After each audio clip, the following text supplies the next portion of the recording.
Welcome back to Runiverse. I'm Andrew. In this video, we're going to play the second match in my Shadowverse Evolve series.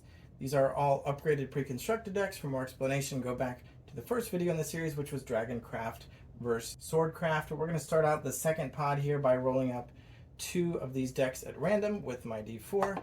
I got a 1, which is going to be Forestcraft, and a 2, which is going to be Runecraft. So these two will be saved for later. Those will join the other two pods, or rather one will join this pod later on and the other will join our first pod later on. That'll be for other videos in the series, but for now we've got Forestcraft and Runecraft and we're done with these leaders because they don't do anything. Let's get started. So both players kept their opening hands.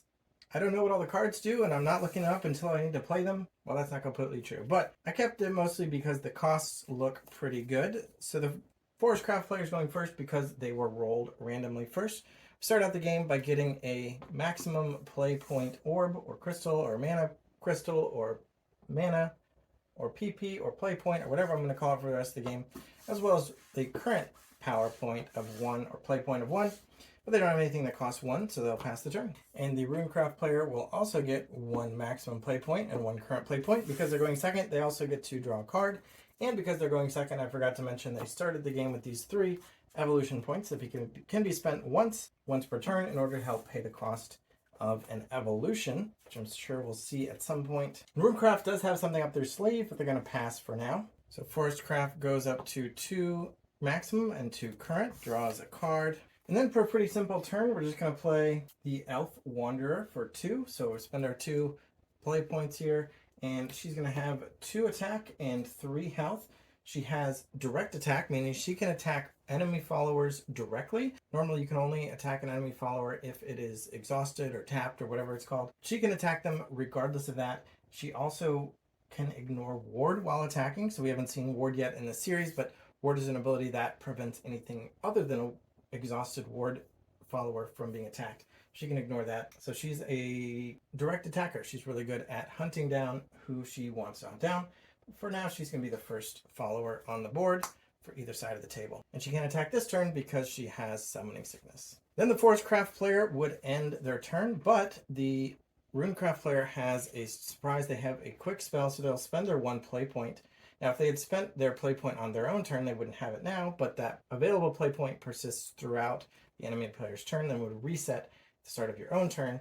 So they're going to go ahead and spend their 1 at the end of Forestcraft player's turn to play Conjure Golem, and we'll take a look at that, and this is going to let them put 1 of 2 Golem tokens into their EX area, and that's going to be either a Guard form Golem, which actually has the ward ability I just mentioned. It has 2 cost and is a 2/3. I will say that these tokens are not coming directly into play. These are going to the EX area, which is kind of like an extra hand zone. You can play cards from it.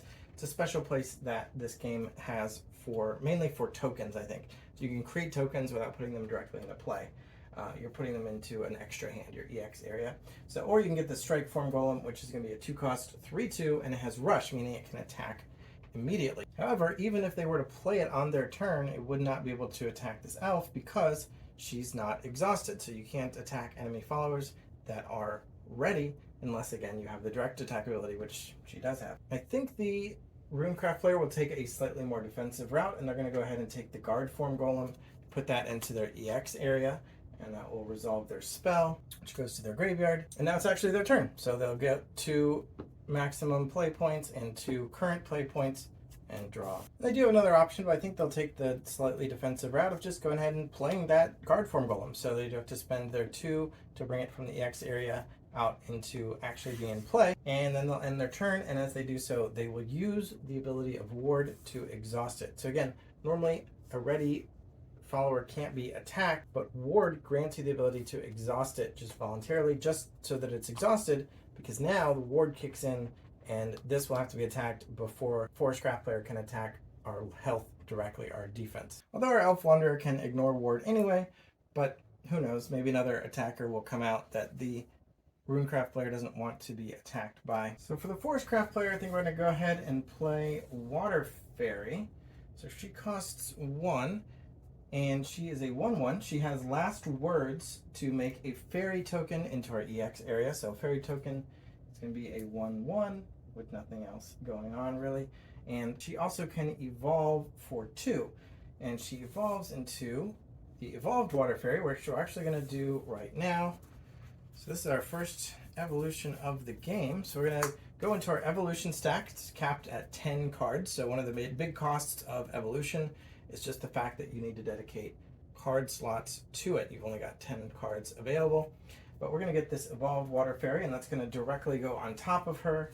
And the Evolved Water Fairy has the same ability that Last Words, put a fairy into your EX area, but also has, when it evolves, summon a fairy. So we're going to get one fairy right away, and we're going to get that Water Fairy, and we're going to cover her up with the Evolved Water Fairy. Now normally, as we saw, followers have Summoning Sickness. They can't attack right away. Evolved followers can attack right away, but only against enemy followers. So even if this didn't have Ward, because it is exhausted, this Evolved Water Fairy would only be able to attack that Golem.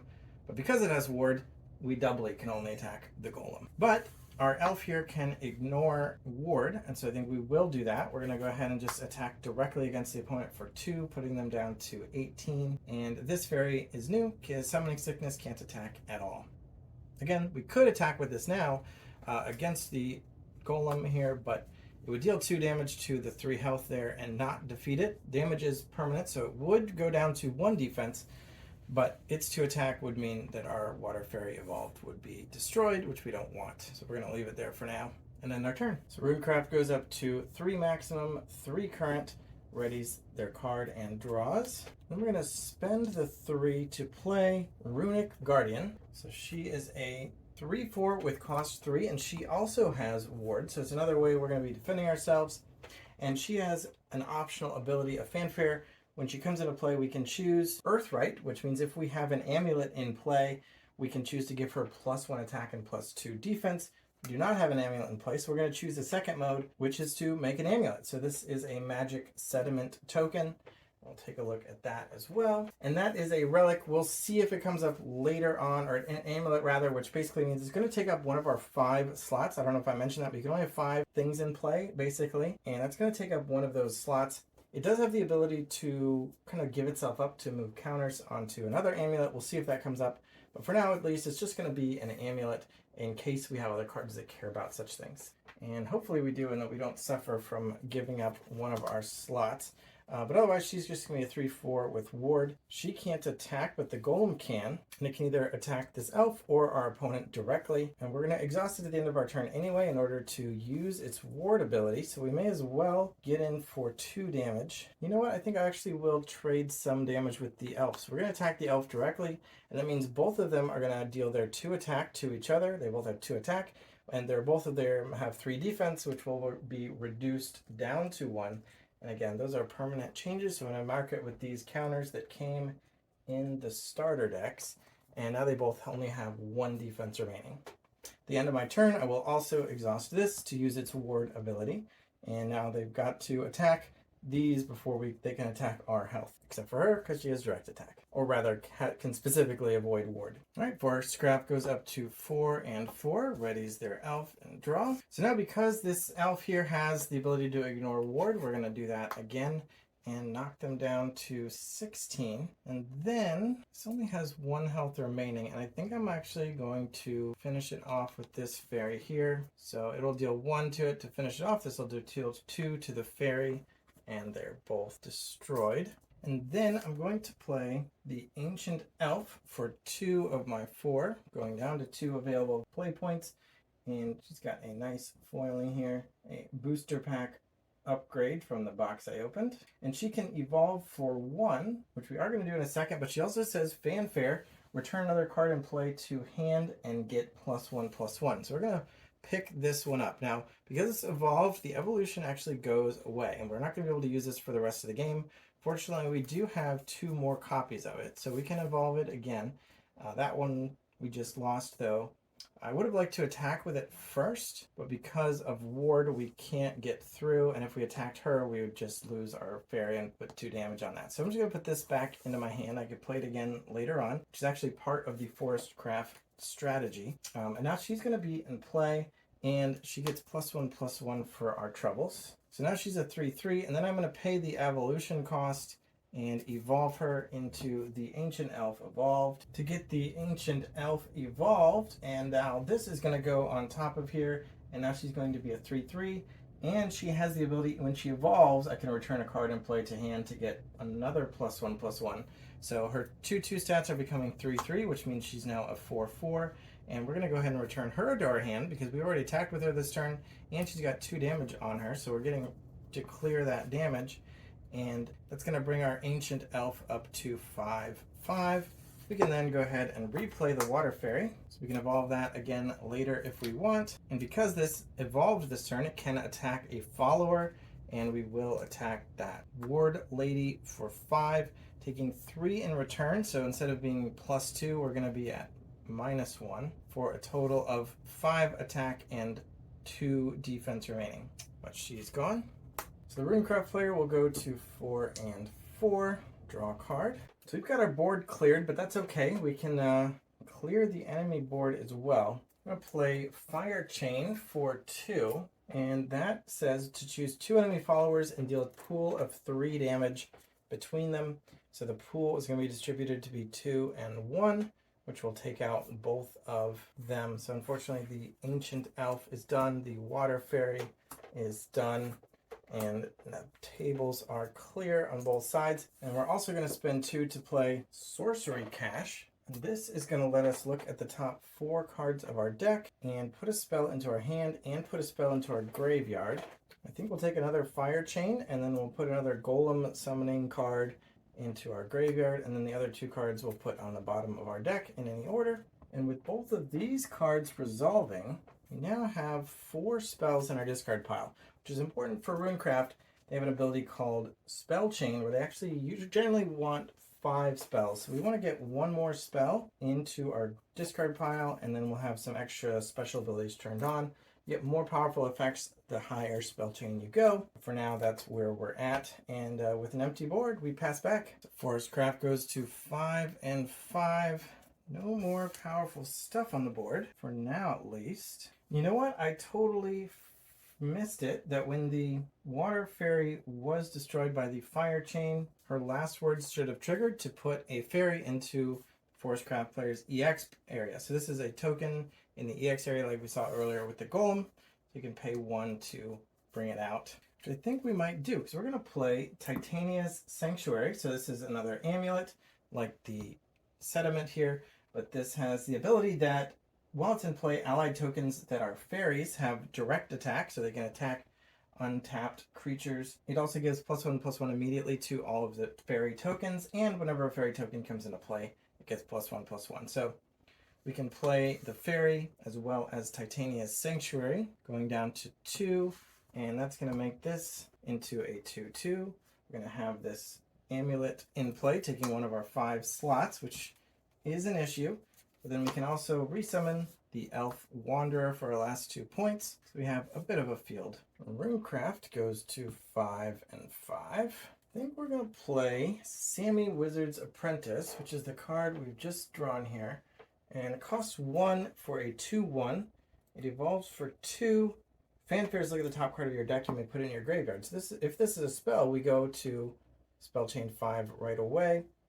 Is not a spell, but I think we will put in the graveyard because I don't think I want to draw this penguin. So we get Sammy, and then I'm going to use her Evolve too, but I'm going to pay, I need to pay for Sammy, and then we're going to pay for her Evolve cost, but I'm going to use one of my EP that I haven't used yet. So I'm only going to pay one of my PP because I spent an EP, and that's going to let me grab her Evolution, which is the Evolved Sammy, and when she evolves, all players draw a card. So I don't like giving cards to my opponents, but we're playing the long game. Hopefully we can take advantage of that. So now we have the 3/2 that can attack a follower immediately.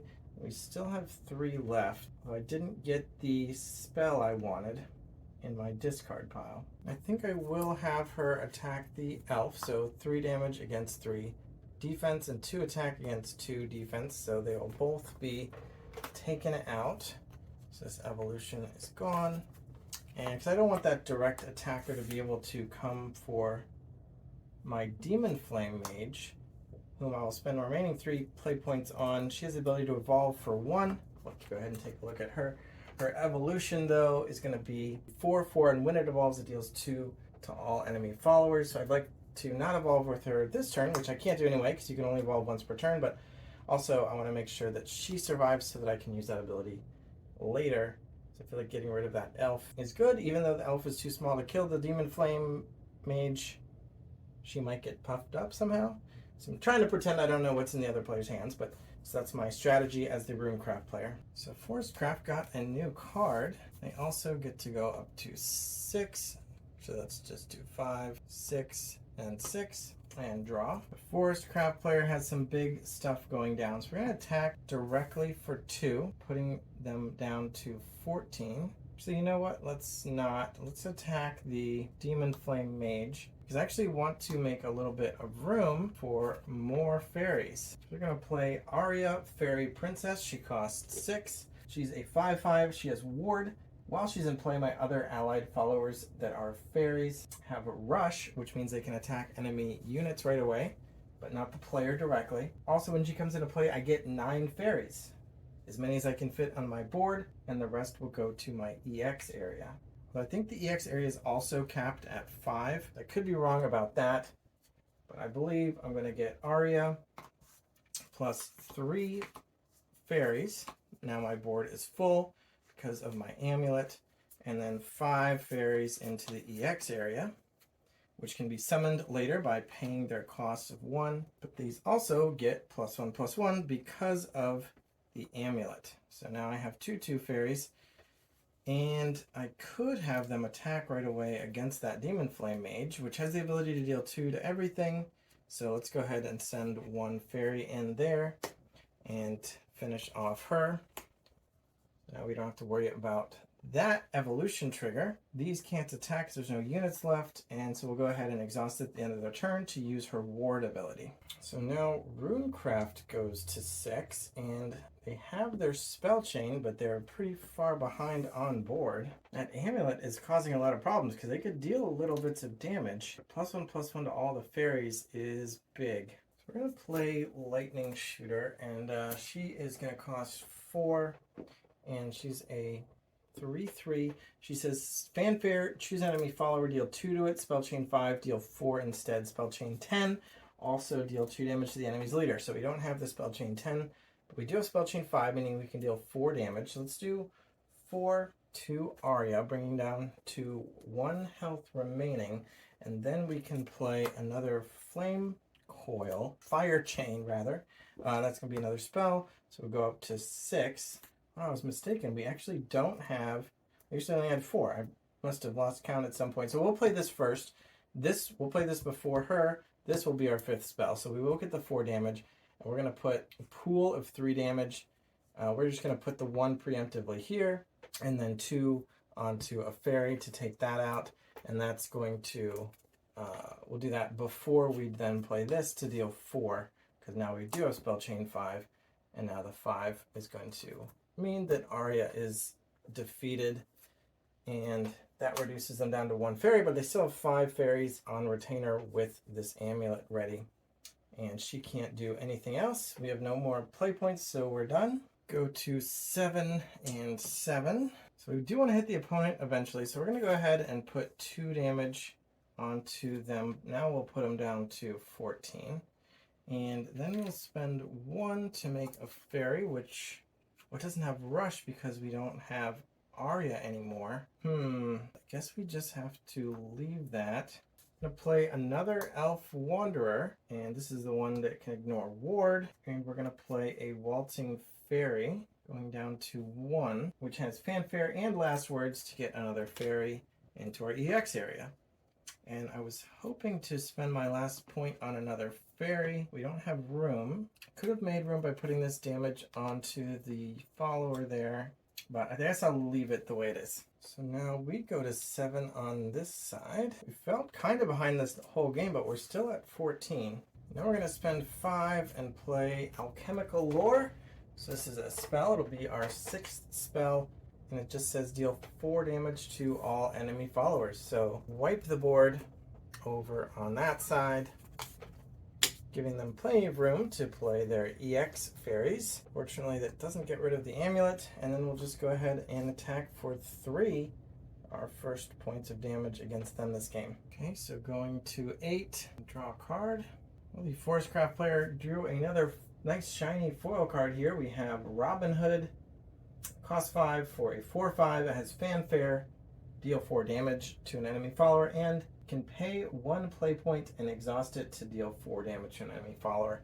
I actually don't know if Summoning Sickness applies to like exhaust abilities like that, but fortunately in this case it doesn't matter. We're just going to take out this lightning caster lady, whatever she was called, and then we got 3 left, and we'll go ahead and play 3 of our EX fairies and end the turn. But the Runecraft player kept up 2 play points, so they're going to play a quick spell at the end of our turn, which is going to be the last copy of the Fire Spin, or rather Fire Chain. I just can't keep that straight. So it's going to deal 3 damage, divided between 2 units. They're going to put 1 onto Robin Hood and 2 onto a fairy. There we go. And then actually take their turn, going up to 8. So now we're going to play another copy of that lightning shooter. So that's why we put 1 damage onto Robin Hood, because now we're going to do the other 4 damage to it.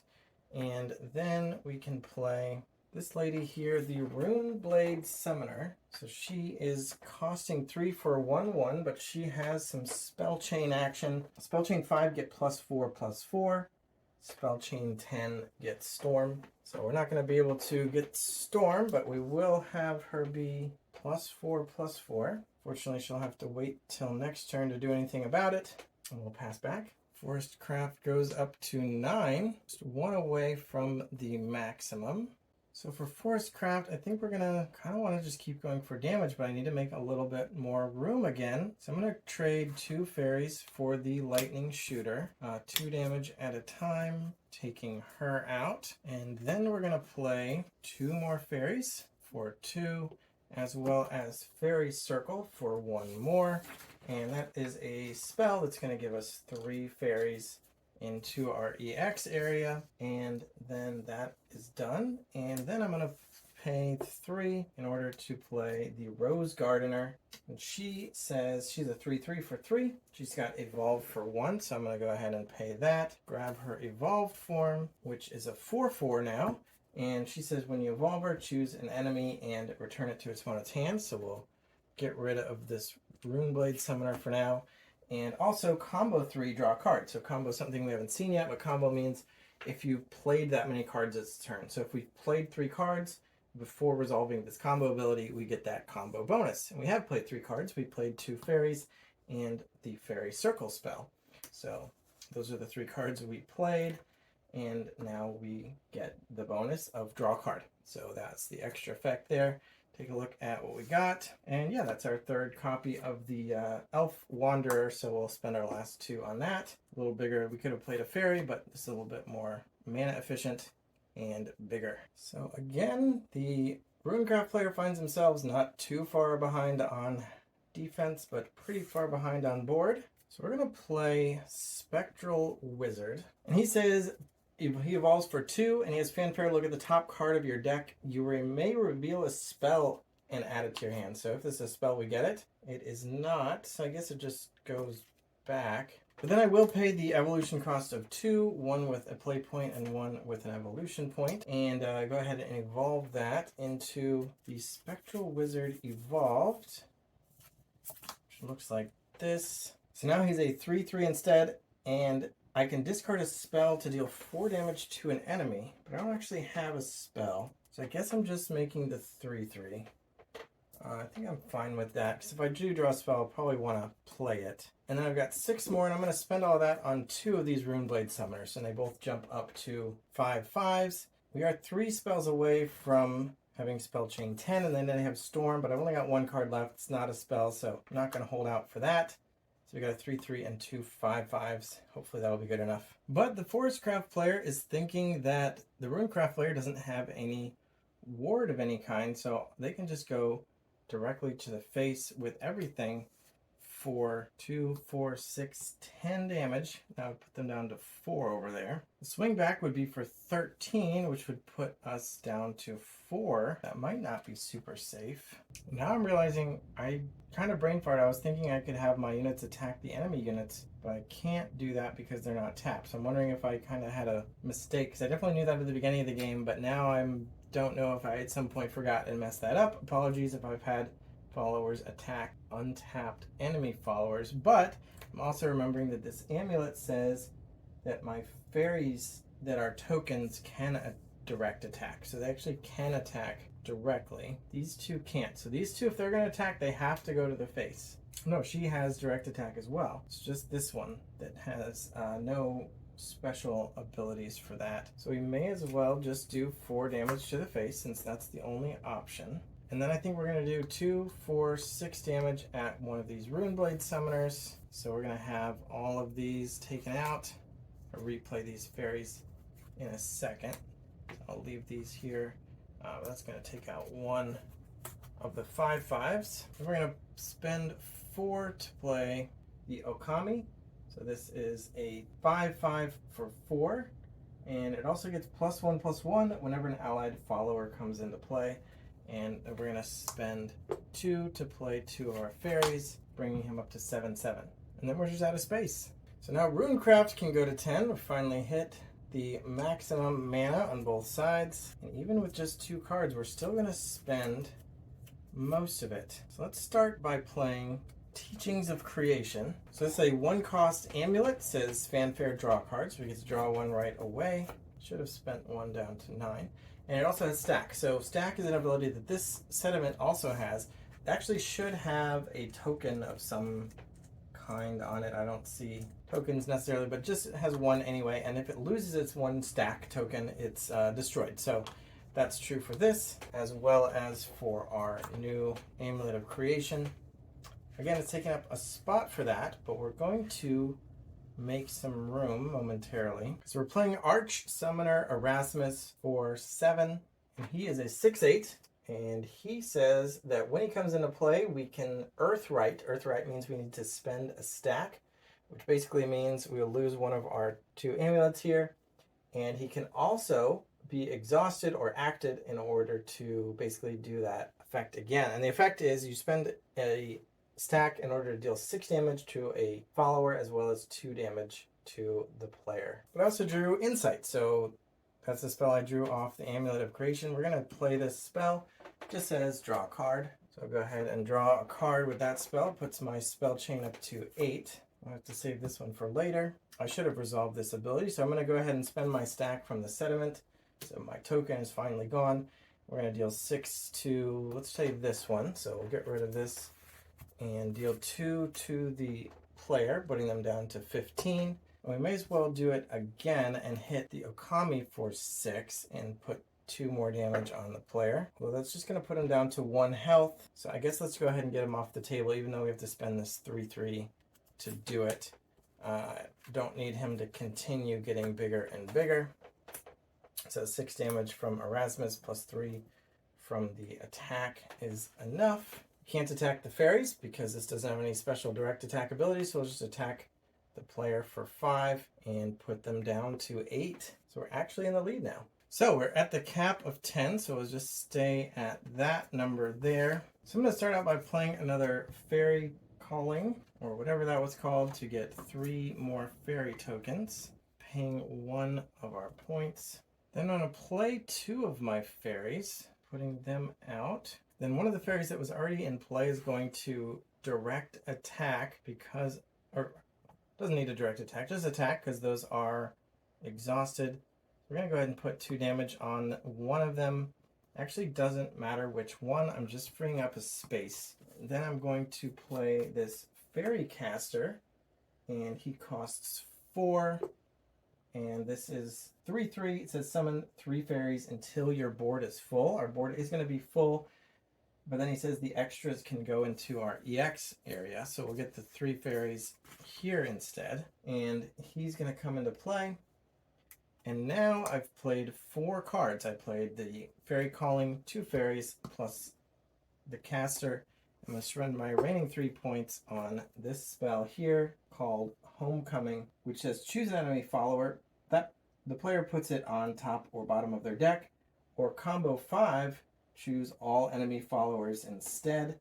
And because this is our 5th card we played, that combo 5 does trigger. So we previously triggered combo 3 off of an evolution trigger, so we needed to play 3 cards before that because evolving doesn't count as playing a card, but this card is playing a card and it does count itself. So we get the combo 5, and both of these go to the top or bottom of our opponent's deck, and we'll choose the bottom, and that's why the damage didn't really matter. So Homecoming being a very powerful card there. And then this fairy can go ahead and attack for 2, putting them down to 8 and tying the game. Well, Erasmus was big, but he had used up all his sediment anyway. However, Runecraft player is now completely empty except for 1 remaining evolution point against a massive army. So we're going to play Magic Missile for 3. And this says deal 2 damage to a follower and draw a card. So we'll just take out 1 fairy and draw. We drew this guy. He's called the Crafty Warlock. So we'll pay for him. And he's a 2/2, and he has last word, summon a magic sediment. So we get our sediment back for Erasmus if he ever comes back. He also evolves for 1. And I think we'll just go ahead and pay that. There's no reason to spend our evolution point because we don't have anything else to do. So we'll play this guy.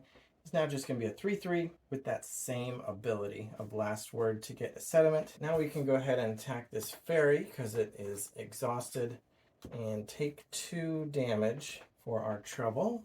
We still have 1 defense left there. And with our 4 remaining PP, we do have a spell in hand to hold on to. And this spell is quick, and it will be our 10th spell. So it's our last card in hand, but any future cards that care about spell chain 10 will have that in effect. Back to 10. So my camera died, but I'm back a couple days later to try to finish this out. I don't think we'll be able to do it this turn, but we'll go ahead and get a big guy down. We're going to play Arya, Fairy Princess, another copy of that. She has ward. She also fills up all of our fairies pretty much. We get 9 fairies. Any number of them can come directly into play, and then the rest go into our EX area, but we're all full up.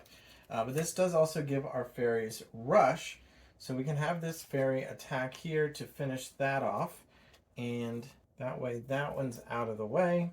And then we'll attack for 3, 5. The Runecraft player actually left up 4, and I think they're going to spend it to play this Fiery Embrace. And this is a spell. They'll actually play that when we attack with, well, it kind of doesn't matter because we didn't play in such a way that it would matter. But optimally, they should have played it when we attacked with that first fairy because that was their first opportunity to play a quick spell, just to prevent us from getting undue value from Arya. But what this does is just destroys a follower, and if they had spell chain 10, they could deal damage to the Forestcraft player. But I think this is going to be the 10th spell, and I don't think that counts toward the number. But she will die, so that is okay. She wasn't going to attack this turn anyway, I suppose. We'll go ahead and play a Water Fairy again, which actually puts us down to 3. I didn't spend that 6 initially. His last words get a fairy to our EX area. We can also evolve her for 2. I think I will go ahead and do that to use our play points. And we do have another one, and she has the ability that when we evolve, we get a fairy, so it's another fairy coming out. Well, I guess if she were to die, we wouldn't have room in our EX area for the last words, but I think that's okay. At least we got another 2/2, although this is a 2/2 as well. Oh, well, I'm not going to worry about it. We'll just pass back after taking 5 more off the Runecraft player's health, putting them down to 3. So go back to 10 and hope for something good, because this will be their only card in hand. And this is just Insight to draw a card, so you just spend 1. And we just got a Conjure Golem, so you can spend 1 more, and this is another spell that's going to let us summon 1 of 2 golems to our EX area, so we can get the Guard Form Golem, which is a 2/3 ward, so we'd be able to defend ourselves only from a single attack, and then our last 3 health would easily be taken out.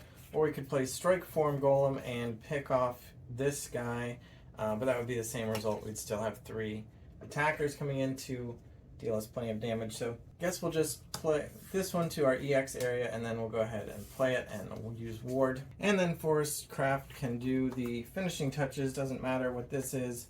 We'll just go ahead, pick this off, take 2, and attack for 2.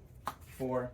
And that's it. Forestcraft gets our second Shadowverse Evolve round. Stay tuned for the third episode where we'll go back to the first pod and we'll pick out one of our remaining decks to go up against Dragoncraft, which was the loser of the previous round. And then we'll see that same deck go up against Swordcraft in a later video. So thanks for watching. Subscribe so we can get more subscribers and to see that video, and bye.